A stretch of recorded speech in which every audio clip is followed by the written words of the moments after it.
ઊંઝામાં જન્મ મરણ રજિસ્ટર નોંધણી સોફ્ટવેર મુદ્દે રજૂઆત કરવામાં આવી. મલ્ટીપલ લોગિન પ્રોગ્રામ એક્ટિવ કરવાની માંગ કરવામાં આવી છે.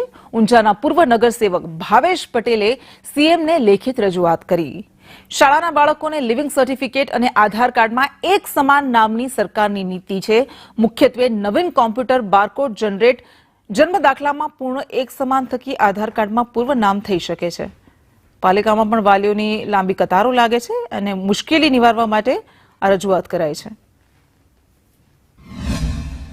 જન્મ મરણ રજિસ્ટ્રી કચેરી એટલે પાલિકા કક્ષાએ ખૂબ મોટી કતારોમાં લાઈનોમાં ઊભા રહે 2-3 કલાક સુધી એ લોકો આ દાખલા માટે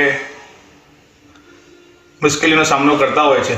ત્યારે જે સોફ્ટવેર જે જન્મ મરણ રજિસ્ટરનું જે સોફ્ટવેર સરકારે ઓનલાઈન બનાવ્યું છે, જેની અંદર એક લોગિન આઈડી પર એક જ પીસી ઓપરેટ થઈ શકે છે, જેના કારણે રજિસ્ટ્રી કચેરીમાં પણ બીજું ઓપરેટિંગ સિસ્ટમ કાર્યરત કરી શકાતી નથી. જેને લઈને આજરોજ મુખ્યમંત્રી શ્રી, શહેરી સચિવ Shri, commissioner municipality administrative Shri, સાંસદ શ્રી, ધારાસભ્ય શ્રી સમક્ષ રજૂઆત ઈમેલના માધ્યમથી મૂકી છે.